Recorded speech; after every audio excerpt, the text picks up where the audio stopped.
Hey, it's May 13th, your weekly fishing report from down here like the Ozarks. Um, Boy, it's been a rainy, cool week all week. I think it's rained the last 4 or 5 days. Temperature, air temp, and stuff's been down in the upper 30s some nights, 40s, just long, cool days. So kind of odd for May, but you know. That's what we get in May and spring. A lot of ups and downs, but you know, our lake conditions have changed a little, not a whole lot. Like I said, we've got a lot of rain been coming in, but it's just been good steady rain. Nothing just overwhelming. That's really muddied up the creeks a whole lot, or brought the lake up. Extremely quick where you got a lot of debris and stuff floating. We don't really have any of that I can tell. Lake level is 657.8, so I think that's 4 or 5 inches different than last week, and it's been a gradual. They've been pulling the water quite a bit. They've been pulling anywhere from 25 to 35 all week, and it's continued still today. So as they yank that water that quick, and we got this water coming in, it keeps that water pretty stable as far as up and down. Nothing too drastic either way. Watercolor, it's pretty much maintaining the same. It's stained. It's actually clearing off a little bit in some areas. Not a lot of mud flowing in anywhere, so we're not getting that real dirty water like we had earlier with all that heavy rains. Let's see, our water temp. We started the week mid 60s probably. Low to mid 60s. And we've kind of dropped back off a little bit to upper 50s to low 60s. It has dropped the water temp, and I'm not sure how that's really affecting some of these bass. I think some bass came in last week, a lot of them to spawn, and I think some of them actually did spawn. Actually, I know they did. We caught some with some bloody tails, and you can tell they're post-spawn fish. And then we've caught some that are still pre-spawn. So it's yet to see probably this week and next week how many fish have been affected by this little cold front. This, I'd say, a major cold front for May anyways.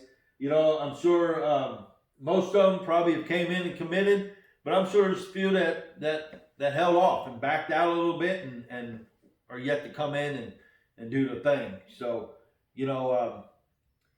which is not a bad deal. I kind of like it when fish, you get a percentage of them coming in and spawning, and a percentage of them that are still waiting to spawn, so we don't have it all at the same time, and it kind of extends it out. And then we get into the post-spawn, pre-spawn, both the fish at the exact same, location, staging banks, and then also recovery banks as they're coming out. You get both pre and post-spawn fish, which can make for some really good fishing. This week's lures, a lot of the same stuff. Like I said, it's been cloudy and rainy all week, so the top water has been really good all week. The buzz bait, 3/4 ounce crocodile buzz baits, been catching quite a few. And we're actually catching a lot this year on a little 3/8. And I've noticed the orders that coming in, we're selling a lot more 3/8 this year.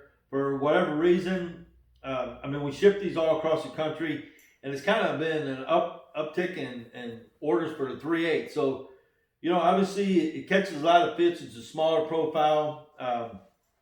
Just putting a little swim bait on it, a little Zoom swimming fluke junior on the back of it. You can see that it has a lot of action, gives a little more weight, and you can throw that little 3/8 a little further, a little easier on bait casters.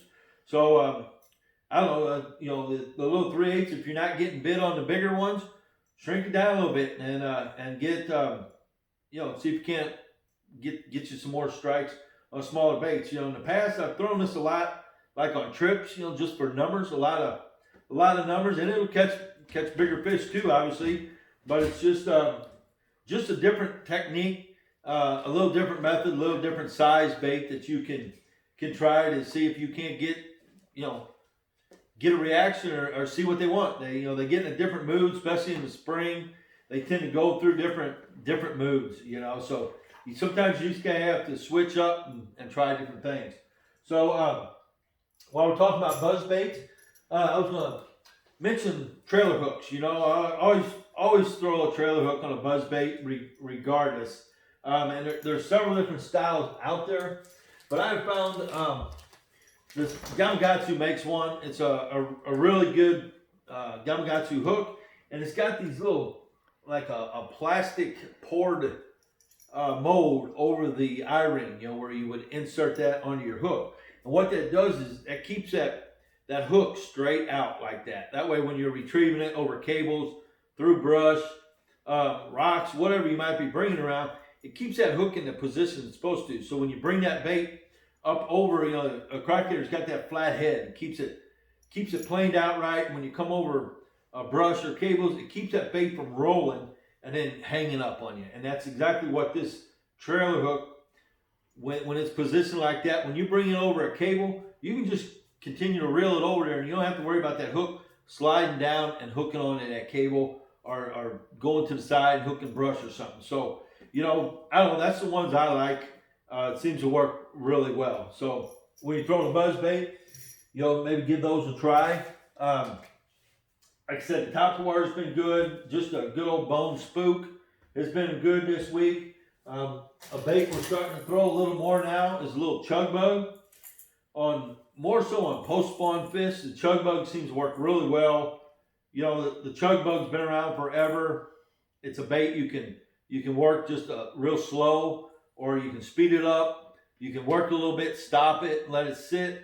You know, you can just change your retrieve speed with a chug bug, and a lot of action, a lot of you know, water spit, or just a little bit. You just really change it. Post spawn is extremely effective. It sits, you know, it kind of, you want to throw it on these spawning pockets where they're coming out of these spawning pockets, and these fish just kind of hang out there and suspend. And if you get something just constantly working the surface above them, eventually they just can't stand it, and they're going to come in and grab it. If you get it anywhere around a bed, you know, over the top of these beds, it'll be another week or so, but when you start seeing a lot of fry swim around and the bass are swimming that area and they're protecting that area, anything that's hovering around there or spends too much time in that area is going to get you a bite. You know, and that chug bug works perfectly.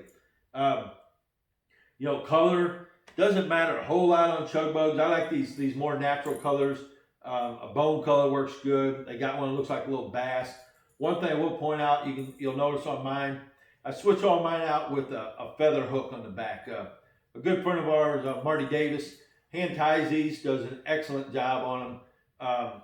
And you can see that little bigger feather gives a lot more action in the water, a different look, just makes it look more natural. And I have noticed a lot more bites with the chug bug that has a little bigger feather on her. So something you might want to consider, switching out some of your hooks with a style like that.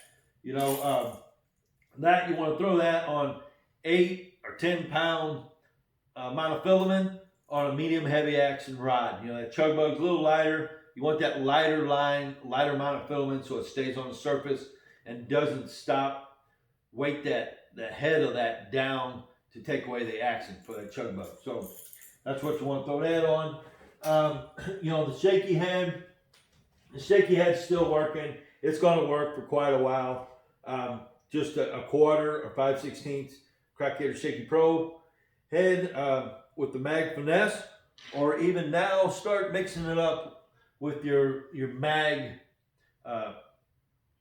finesse worm that's longer. As the water clears off, maybe try watermelon with red flake. The red flake seems to work real well as that water clears a little bit. These fish, you know, as they're becoming post spawn, they're going to want a bigger meal, a bigger bite, and that bigger worm may get you the bite you're looking for. You know, obviously the smaller one will continue to catch, but some days they just want that big bite. So that we've got. Let's see what else this week. We caught some on swim bait. Just a little 4-inch swim bait.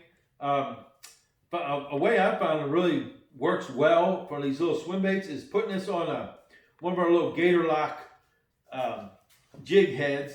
This is a 7/16. I like the heavier one. And it's got that little wire. If you guys aren't familiar with it all, it's got a little wire keeper on there. You feed your plastic on there, whatever it might be. In this case, it's a little swim bait. And you feed it on there like you normally would. And you take that wire keeper, you push it down through that plastic and hook it on the shaft of that hook. And what that does is take these soft plastics and keeps them from sliding. After you've caught several fish on it, you can just keep using the same swim bait. It works excellent for that. They come with a weed guard.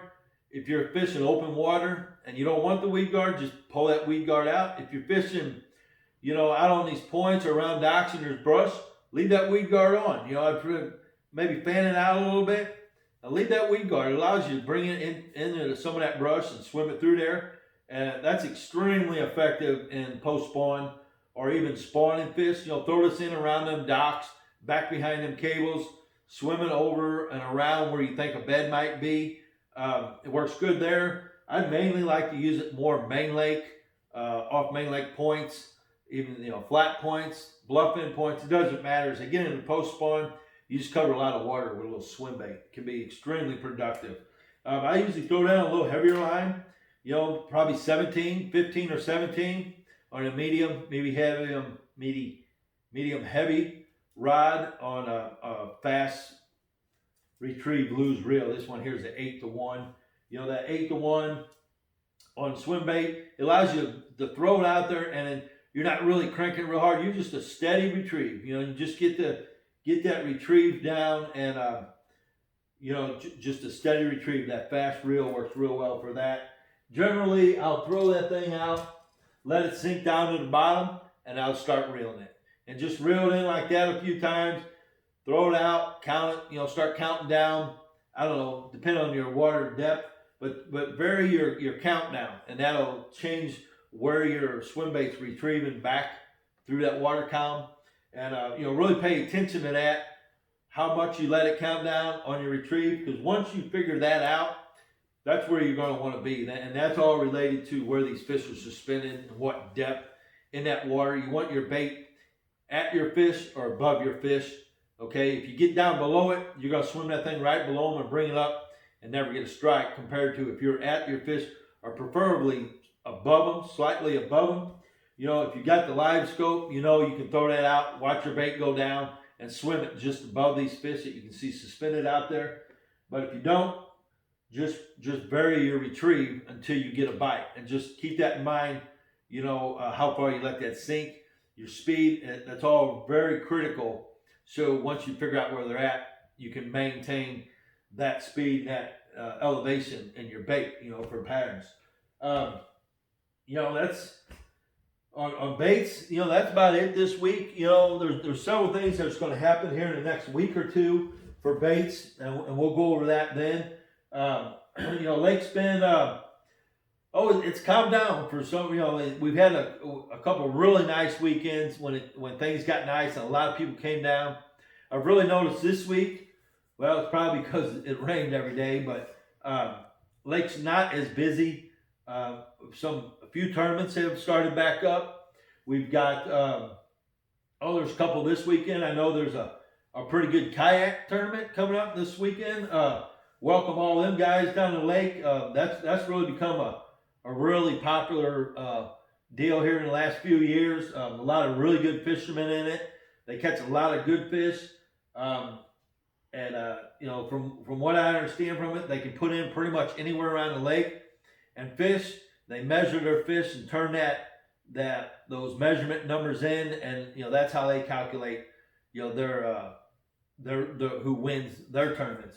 But if you're out this weekend, you'll probably see some of them guys. They'll be all over fishing. Be courteous to them. Give them some water, just like you'd want water if you're in a boat or on the bank.